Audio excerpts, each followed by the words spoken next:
What's up mga pare ko ngayong araw na to? Samahan niyo ako dahil maglilibot tayo dahil meron tayong very important na news ngayong araw.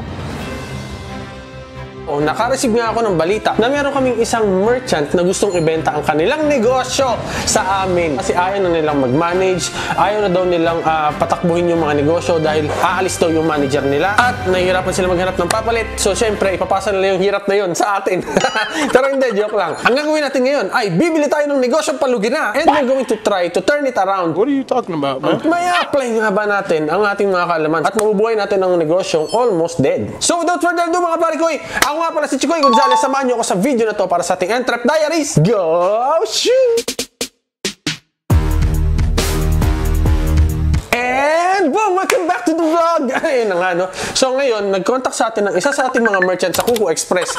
Gusto nilang ibenta sa atin yung kanilang negosyo dahil yung manager daw nila ay aalis na. At yung pinakauna nito ay taga Japan. So basically, walang magpapaandar ng negosyo dito sa Pilipinas kapag umalis yung kanilang manager. Pero syempre, hindi naman natin pwedeng basta bilhin lang ang mga negosyo na yan nang hindi naman natin alam kung baka naman isa na namang bagong negosyo yan na ipupukpok ko lang sa ulo ko. No? Paano masabi? So dapat masigurado natin ang negosyo na to ay at least, hindi naman basura na talaga, puro patapon na talaga. So, nagkaroon kami ng maraming usapan at ang una kong hiningi syempre ay mga dokumento ng negosyo. Especially, ang kanilang cash flow. Kasi syempre, cash flow is king pagdating sa negosyo. First time ko lang, Oh my God! mag-entertain ng negosyo na ibebenta sa akin at ito ay isang food business. So, wala pa rin akong ganun kalaking experience sa food business.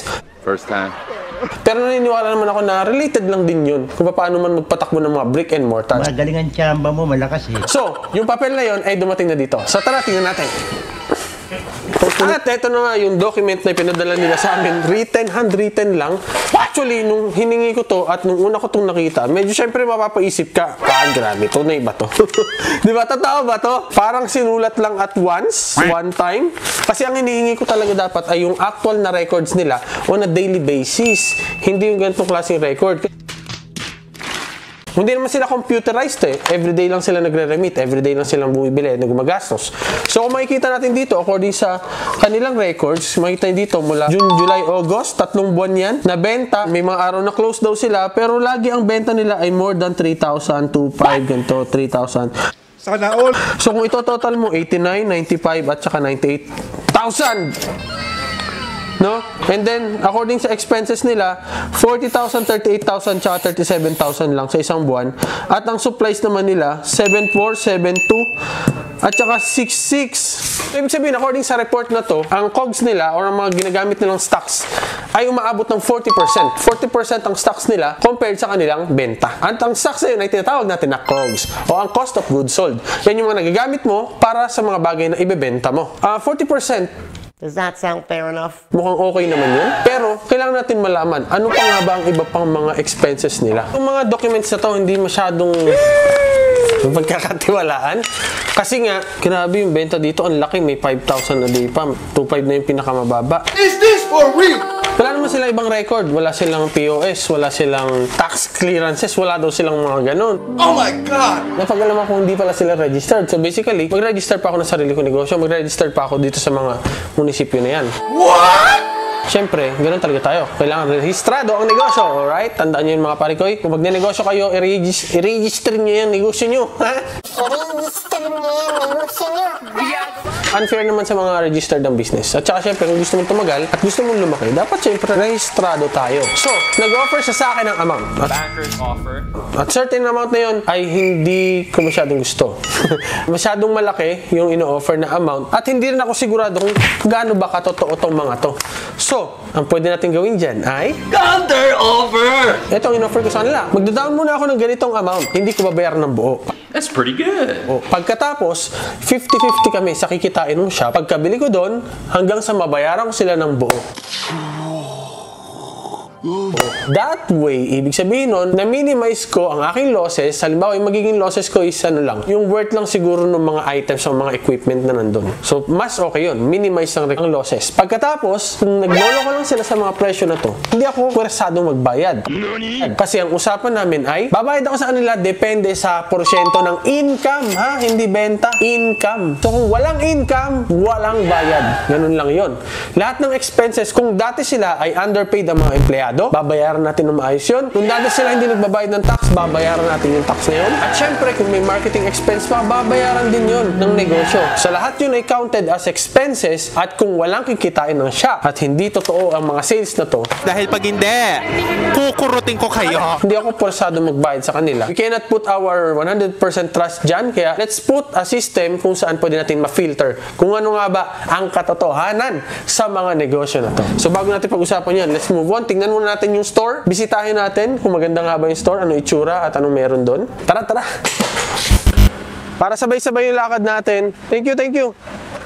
Meron tayong i-deliver, tapos punta tayo sa shop. Let's go!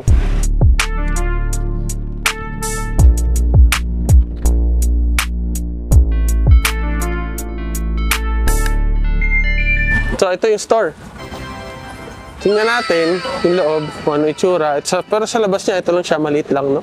Tapos yung loob naman, mukhang maayos naman. Hello! Good afternoon po! So, maliit lang siya, parang nasa 2 meters, 2.5 meters lang by 5 meters yung haba sa likod. Maliit lang yung space. Tapos mayroong isang staff na nag-operate. Pasok po.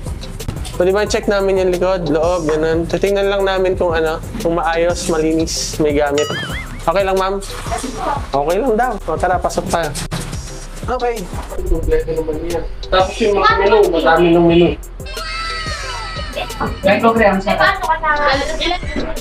Yan, meron pa silang freezer. Puno-puno yung product ng freezer. May equipment dito. Luma na yung mga gamit, pero nag-work na.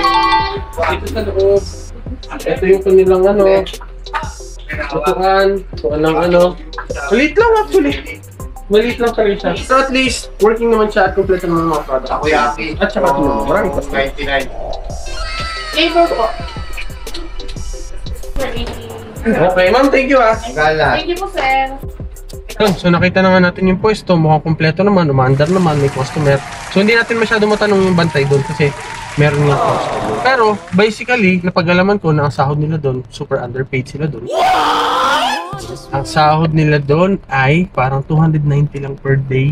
Oh my God! 12 hours a day yung pasok nila. Is this for real? So kaya kumikita yung may-ari. Pero kung gagawin mo yung minimum wage dito na at least 401, ibig sabihin matatapisan ka kaagad ng 10,700 sa isang buwan. So, di ba, 40% na yung gastos natin sa cogs. Mababawasan pa ulit ng additional na 10,700 sa isang tao pa lang yun. Kaya nga namang 30 days nandun yung isa. So, kailangan mo ng isa pa, di ba? So, i-consider mo din yun. May 53,000 ka pa. Mababawasan yun ng renta na 8,500 plus yung tax ng renta na yun, which is sabihin natin nasa 9,000 lahat yun. 9,000 plus 10,700, ibig sabihin 20,000 ulit mawawala sa'yo. Kuryente mo pa na nasa 4,000 monthly kasi puro electric yung gamit. Nakita nyo naman, lahat electric, walang gasol. Maliban sa tax natin, sales tax natin na 3% ng sales. Siyempre, may tax pa rin yung munisipyo. Ang tax ng munisipyo dito sa amin ay 2.2% ng gross sales. So, ibig sabihin, business tax pa lang at saka non-VAT tax pa lang, 5.2% na agad ang mababawas every month, di ba? Ganun kalupit ang gastos. So, kailangan maging maingat tayo sa pagbili ng negosyo kasi malay natin kung bibili tayo tapos hindi rin natin kayang bawiin o bukayin yung negosyo. Ang laki pa ng chances na magkaroon ng mga loko-loko sa mga. Hindi natin. Testingin natin. Kung paano kung ang katotohanan ay 70,000 pesos lang. I-times mo sa 0.6. 10,000 lang matitira. Kung totoong 40% lang talaga ang cost of goods sold nila, eh paano kung mas mataas? Anyway, tara, puntahan muna natin yung kabilang branch. Okay, dito nga tayo sa second branch nung binibenta sa atin ng business. At makikita ninyo na nandito lang tayo sa tabi ng Pansin Elementary School. So isang elementary school dito, tapos banda doon, merong high school doon. So parehong public school yung mga yun. Pero basically maraming tao at mukhang perfect sa target market ng business na to. Kasi puro snacks siya. Tsaka starting price natin is 39 pesos lang. Hey, that's pretty good. Tara, dito siya banda. So ayun yung entrance. Tapos ito yung shop. Saktong-sakto lang, di ba? Ayos. Hello mga sir. Unang tanong, magkano benta nyo kahapon? 800! What? Seryoso? Grabe, 800. Ang laki naman sa katotohanan nun. Ayun nga daw, pag linggo daw, wala daw customer kasi nga, syempre, Monday to Friday lang yung mga tao. Ayun ang isang disadvantage ng lugar na to. So, nasa ang katotohanan? Alin ang totoo? Anong sinasabi nila na meron daw silang bentang 3,000 a day? Okay, dito na nga tayo sa branch na to. Makikita mo, kumpletong-kumpleto rin naman. May mga menu na rin, tarpaulin lang siya. May mga tables, may glass, may salamin, mirror pala. Anong glass? May mirror, may electric fan, ilaw, mga upuan pa. Mga gamit nila, lalagyan, ito, yan, lahat naman. Parang may freezer din sila dito. Meron silang freezer, meron silang kung ano dito, lutuan, andun yung waffle, dito takoyaki, meron pa silang ice crusher doon. So, kompleto naman yung gamit. Nandito naman lahat. Makakapagtuloy-tuloy naman ang supplies. Grabe sir, napapaisip ako doon 800? 800 a day? 800 a day? I'm done. Kailangan natin itanong yung kabila kasi di natin natanong kanina eh.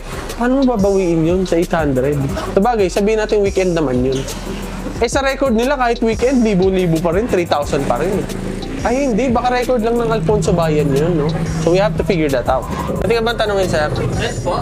Meron ka bang ano dyan, record ng benta? Pwede makita? Itingnan ko lang. Oh, sige, sige. Kung ano yung record na meron ka. Yo, thank you very much.